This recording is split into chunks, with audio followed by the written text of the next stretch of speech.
Hello everyone, कैसे हैं आप सब लोग। आप लोगों को पता है कि जेके बैंक एग्ज़ाम जो आपका पीओ प्रीलिम्स था 5 दिन चला है, 4 शिफ्ट में तकरीबन 20 शिफ्ट थी और टोटल 50,000 के करीब करीब लोगों ने इस एग्ज़ाम को दिया। आज हम बात करेंगे एक्सपेक्टेड कट ऑफ की कि क्या एक्सपेक्टेड कट ऑफ जा सकता है, और जो आपका डे 5 था यानी कि आज क्या एक इसमें चीज़ें पूछी गई, एक ओवरव्यू आपको दे दूंगा। तो जो भी लोग ये वीडियो को पहली बार देख रहे हैं या फिर आप लोग पहले से देखते आ रहे हैं, आप इस चैनल को सब्सक्राइब कर ले। आने वाले टाइम में 30 दिन का एक पूरा प्रॉपर बैच आपका स्टार्ट होगा बैंकिंग एसोसिएट का यहाँ पे, जो कि फ्री ऑफ कॉस्ट होगा। आपको कोई भी पैसा पे नहीं करना है। इनफैक्ट जो कोचिंग इंस्टीट्यूट्स में बैच चलते हैं, हमारी कोशिश रहेगी कि हम उनसे बेटर आपको चीज़ें प्रोवाइड करें। तो आप लोगों को ये सब्सक्राइब कर लेना है। और अब हम बात करेंगे डायरेक्ट क्या था आपका इस एग्ज़ाम में, क्या क्या चीज़ें थी, किस किस तरह से किसके शिफ्ट में चीज़ें मुश्किल आई, बच्चों को क्या प्रॉब्लम हुई, सारे फैक्टर्स को ध्यान में रखते हुए क्या जा सकता है आपका एक्सपेक्टेड कट ऑफ। तो चलिए बात करते हैं। लेकिन वीडियो स्टार्ट करने से पहले एक चीज़ मैं आपको बताऊंगा। मैंने आज लास्ट शिफ्ट में एग्ज़ाम था, लास्ट डे लास्ट शिफ्ट। मेरे को बहुत सारे रिव्यू इस तरीके से मिल रहे थे कि जो पेपर का लेवल है या पेपर का जो पैटर्न है कहीं ना कहीं ऑली बोर्ड की तरह ही था। तो मेरे को इस चीज़ पे एक बार फिर से काफ़ी अच्छा लग रहा है कि मैंने जो चीज़ आपको रिकमेंड की थी वैसा ही ऑलमोस्ट पेपर केसलेट डी आई। इनफैक्ट लास्ट शिफ्ट में जिन बच्चों ने एग्ज़ाम दिया है, आप लोग जाके मॉक टेस्ट 8 ऑली बोर्ड का उठाएं। उसमें आपको एक पजल दिखेगी जिसमें आपको बोला गया है कि ये रैंक के लोग हैं जो एक ऑफिस में काम करते हैं और उनको अरेंजमेंट करना था। Same as it is puzzle आपके पेपर में आज मुझे मेरी शिफ्ट में आई थी। तो ये काफ़ी अच्छा लगता है जब इस तरीके की चीज़ें होती हैं। तो चलिए बात करते हैं डायरेक्ट। आज पहले मैं एक ओवरव्यू दे देता हूँ क्या क्या एग्जाम में पूछा गया था।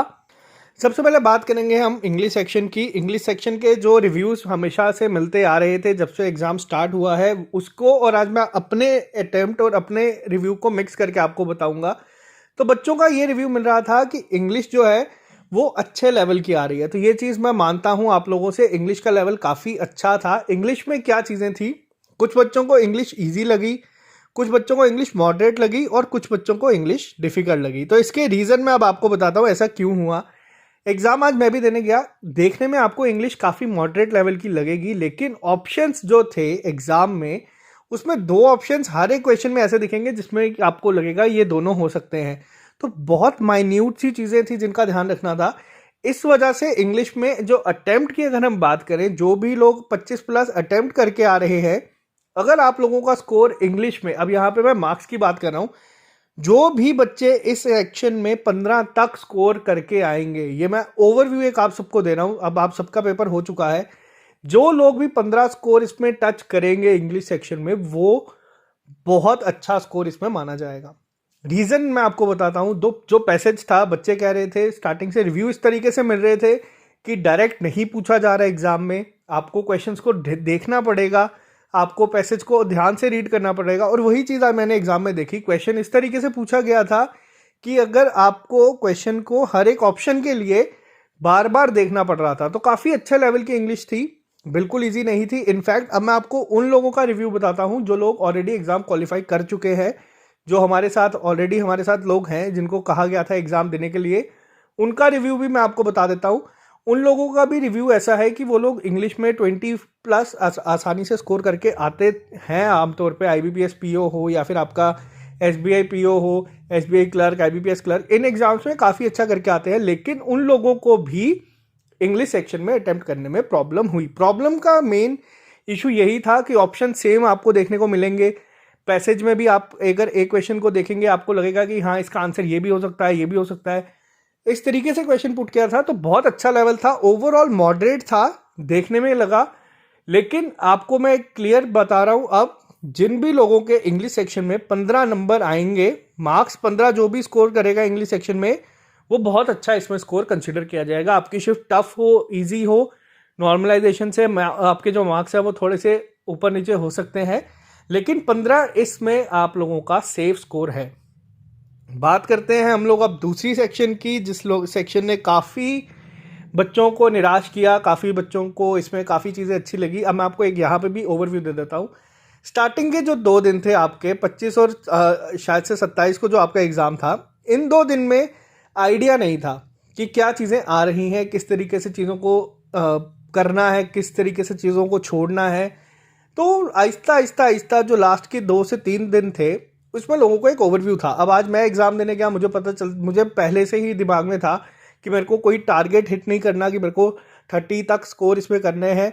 इंग्लिश सेक्शन में मैंने आज अटेम्प्ट किए 25, जो मुझे काफ़ी अच्छे लगे अपने हिसाब से। इंग्लिश सेक्शन थी उसी तरह से, एरर काफ़ी अच्छे तरीके के पूछे गए हुए थे आज। वही अब मैं क्वांट की एक बात करता हूँ यहाँ पे। क्वांट का आज मुझे पता था कि केसलेट डीआई आ रही है, मुझे पता था डीआई जो है लेंथी है, तो डीआई सॉल्व करने का तरीका मैंने अलग से निकाला। मैंने जो डीआई थी आज लाइन ग्राफ वाली थी एक, और एक टेबुलर थी, मैंने इनको पहले ही पूरा सॉल्व करके लिख दिया और फिर मैंने क्वेश्चंस को अटेम्प्ट किया, जिसमें मेरे को हार्डली 1.5 से 2-2.5 मिनट लगे होंगे हर एक क्वेश्चन को मिला के, 5 के सेट को, एक शायद 6 के थे। तो ये काफ़ी अलग था लेवल। अगर हम बात करें एक ओवरव्यू जनरल पूरे पेपर का, कुछ शिफ्ट में जो आपका क्वांटिटेटिव एप्टीट्यूड था, जैसे जिसमें रॉन्ग नंबर सीरीज आई थी, आज हमें मिसिंग थी, वो काफ़ी इजी थी। उसके अलावा भी काफ़ी इजी चीज़ें पूछी गई थी एग्ज़ाम में। तो कहीं ना कहीं क्वांट जिन शिफ्ट में टफ था, उन लोगों ने अगर 15 तक भी अटेम्प्ट किया है, ये मैं एक जनरल बात कर रहा हूँ क्वांटिटेटिव एप्टीट्यूड की, 15 तक अटेम्प्ट अगर आप लोगों का है एक्यूरेसी के साथ, जिनका शिफ्ट टफ थी, जैसे जिनमें रॉन्ग नंबर सीरीज थी या जिनमें और डिफिकल्ट चीज़ें पूछी गई थी, तो आप लोगों का काफ़ी अच्छा इसमें एक स्कोर माना जाएगा 15 तक। लेकिन लास्ट के जो 2-3 दिन से जिन लोगों को क्वाड्रेटिक इक्वेशंस आई हैं, नंबर सीरीज मिसिंग आई है, वो लोग 10 से 15 आराम से टच कर सकते हैं। वो लोगों ने 20 तक भी अटेम्प्ट किए हैं। ओवरऑल अगर मैं आपको एक पूरा पेपर का बताऊं, इजी शिफ्ट, अब आप लोगों को पता है कि आपकी शिफ्ट इजी थी या टफ थी, हमने 5 दिन डिस्कस किया है। इजी शिफ्ट वाले अगर 20 तक अटेम्प्ट करके आ रहे हैं, मोर देन सफिशिएंट है ये। लेकिन जिन लोगों की शिफ्ट टफ है, वो भी अगर 13 से 15 तक भी सेक्शन में करके आ रहे हैं, तो वो बहुत अच्छा अटेम्प्ट है। अब यहाँ पे चीज़ें क्या देखनी होंगी, जिन लोगों की शिफ्ट में अगर क्वांट डिफिकल्ट था, तो क्या आपने रीजनिंग में अपना अटेम्प्ट अच्छा किया, या जिन लोगों की शिफ्ट में रीजनिंग टफ थी, क्या आपका क्वांट का अटेम्प्ट ऑन एवरेज इतना रहा। तो ये आपको चीज़ें देखनी है। अब जैसे जिनकी शिफ्ट क्वांट की बहुत टफ थी 13 से 15, और जिनकी ईजी थी, जैसे जिनमें मिसिंग नंबर सीरीज वगैरह थी, वो 20, कहीं ना कहीं नॉर्मलाइजेशन के मार्क्स आपको ज़रूर मिल जाएंगे। आप इसके लिए टेंशन फ्री रहे। मैंने आपको एक ओवरव्यू दे दिया इन दोनों शिफ्ट का, जो बहुत ज़्यादा टफ थी। अगर आप 13 से 15 स्कोर करते हैं इस शिफ्ट में, बहुत अच्छा है। अगर आप लोगों को 20 स्कोर करते हैं क्वांट में, तो वो मोर देन सफिशिएंट होगा आपको कट ऑफ क्वालिफाई करने के लिए। अब बात करते हैं तीसरी सेक्शन की, यानी कि रीजनिंग। क्वांट में मेरा अटेम्प्ट रहा है आज 25, इंग्लिश में भी मैंने किए हैं 25। अब बात करते हैं हम रीजनिंग की। रीजनिंग सेक्शन में आज जो पेपर था वो मैंने देखा, मैंने पिछली बार भी पेपर देखा था, इस बार भी दिया। पिछली बार के मुकाबले कहीं ना कहीं रीजनिंग इस बार अच्छे लेवल की थी। जो भी बच्चा रीजनिंग अगर करता है एग्ज़ाम में, एक एवरेज बच्चा जो मॉक टेस्ट वगैरह देता है, वो 1 से 2 पजल भी अगर करके आ रहा है, तो वो बहुत अच्छा होगा। रीजनिंग में आप लोग अगर 20 तक अटेम्प्ट करके आए हैं, ये वो बच्चे हैं जिनकी शिफ्ट में पजल ज़्यादा थी या फिर नॉर्मल थे। कई शिफ्ट ऐसी है जिनमें रीजनिंग टफ आई है, 5-5 पजल्स आई है, उसमें भी आप मान के चले कि आपको 15 से 18 तक रीजनिंग में अटेम्प्ट हो सकते थे।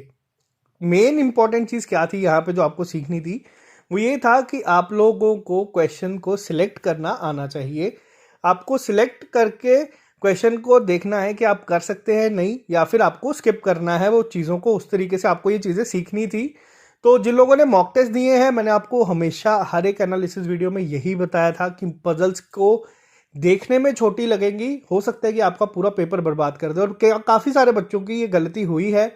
जिन लोगों ने मॉक टेस्ट में देखा, अपनी गलतियाँ इंप्रूव की, उन लोगों ने काफ़ी अच्छा भी किया। तो ओवरऑल 18 से 20 अगर आप लोग रीजनिंग में अटेम्प्ट करके आए हैं, तो एक काफ़ी अच्छा आपका अटेम्प्ट माना जाएगा। ये मैं सब सेक्शंस की बात कर रहा हूँ, हर एक जितने भी दिन हमारे हुए हैं, आप अपने अकॉर्डिंग देख लें। अगर कई शिफ्ट बीच में ऐसी थी जिनमें बहुत ही ज़्यादा टफ था, तो वो नॉर्मलाइजेशन में बैलेंस हो जाएगा।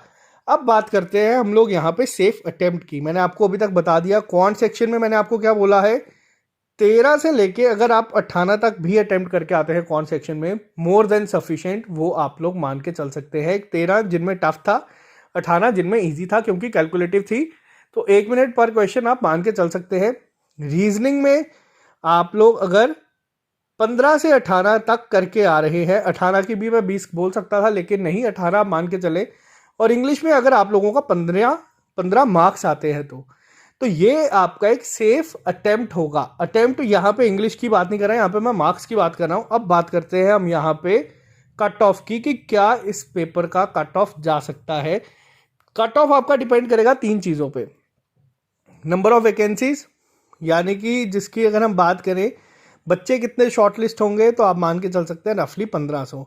कैटेगरी और उस पर डिवाइड करूं तो 1750 आप एक राउंड फिगर लेके चल सकते हैं कि इस तरीके से बच्चे डिवाइड होंगे। अब यहाँ पे एक चीज़ का आपको मैं बताता हूँ, अभी तक जो भी एग्ज़ाम हमारी स्टेट में हुए हैं उनमें जब भी बच्चे शॉर्टलिस्ट हुए हैं, पेपर इजी आने पे भी कट ऑफ आपका 70-75 तक जाता है। इस बार पेपर का लेवल बहुत अच्छा था, मतलब वाकई में लग रहा था कि हम पेपर दे रहे हैं, मजाक नहीं हो रहा। बहुत अच्छे लेवल का पेपर था, अच्छे अच्छे क्वेश्चंस थे, ट्रिकी बहुत सारे थे जो कि आपको नॉर्मल पीओ के एग्ज़ाम में दिखेंगे। तो वैकेंसीज ज़्यादा होने की वजह से कट ऑफ कम होता है, पहली चीज़। दूसरी चीज़ डिफ़िकल्टी लेवल मैंने अभी आपको वही डिस्कस किया। डिफ़िकल्टी लेवल आपका एसबीआई पीओ, आईबीपीएस पीओ के लेवल का ही था। आप इसको नहीं कह सकते किसी भी एंगल से कि आपका पेपर बहुत इजी था या पेपर बहुत टफ था। पेपर बहुत ही ज़्यादा अच्छे लेवल का था। अच्छे लेवल से मतलब ये है कि उन्हीं लोगों के मार्क्स आएंगे जिन लोगों ने प्रैक्टिस की हुई है। तो डिफ़िकल्टी लेवल ज़्यादा होने का मतलब कट ऑफ कम जाएगा। और तीसरी चीज़ यहाँ पे जो मैटर करती है वो करता है आप लोगों का कि वैकेंसीज की हमने बात कर ली, डिफ़िकल्टी की हमने बात कर ली, अब तीसरी बात करता है आपकी अपनी शिफ्ट पे डिफ़िकल्टी किस तरह से मैटर करती है, यानी कि नॉर्मलाइजेशन। तो नॉर्मलाइजेशन से भी बहुत फ़र्क पड़ता है। अब क्या जा सकता है इसका कट ऑफ। देखिए एग्ज़ाम का मैंने आपको एक ओवरव्यू दिया अभी। 18 36 और 15 51 तक जिन भी बच्चों ने के मार्क्स आएंगे वो काफ़ी अच्छा होगा।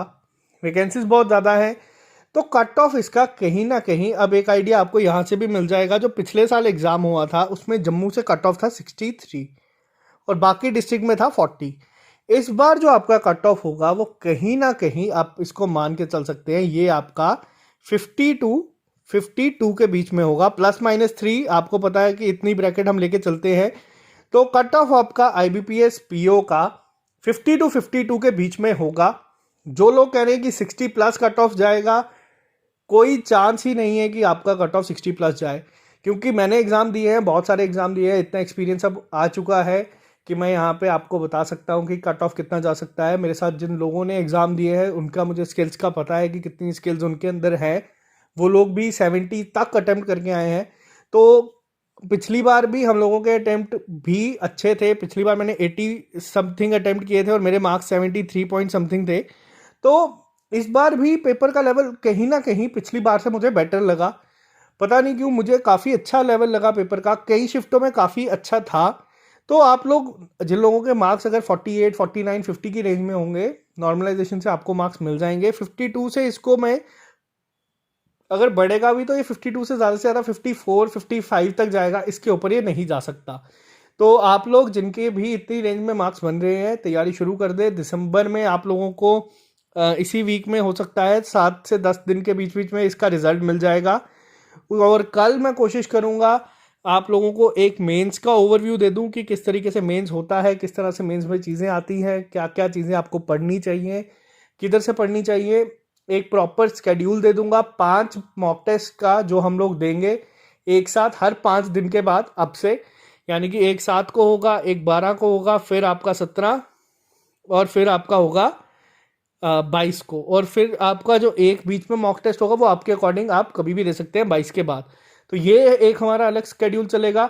बैंकिंग एसोसिएट की जो क्लासेस होंगी जेके बैंक की, वो आपकी पूरी फ्री ऑफ कॉस्ट यहाँ पे चलेगी। आपको कहीं जाने की जरूरत नहीं है, आपको बस चैनल सब्सक्राइब कर लेना है। आपको मैं पूरा बताऊंगा स्कोरिंग पार्ट कौन से होते हैं, क्योंकि उसमें वैकेंसीज बहुत ज़्यादा 1500 वैकेंसीज हैं। आपको पूरा बताऊंगा स्कोरिंग चीज़ों को किस तरह से टारगेट करना है, किस तरह से चीज़ों को इम्प्रूव करना है।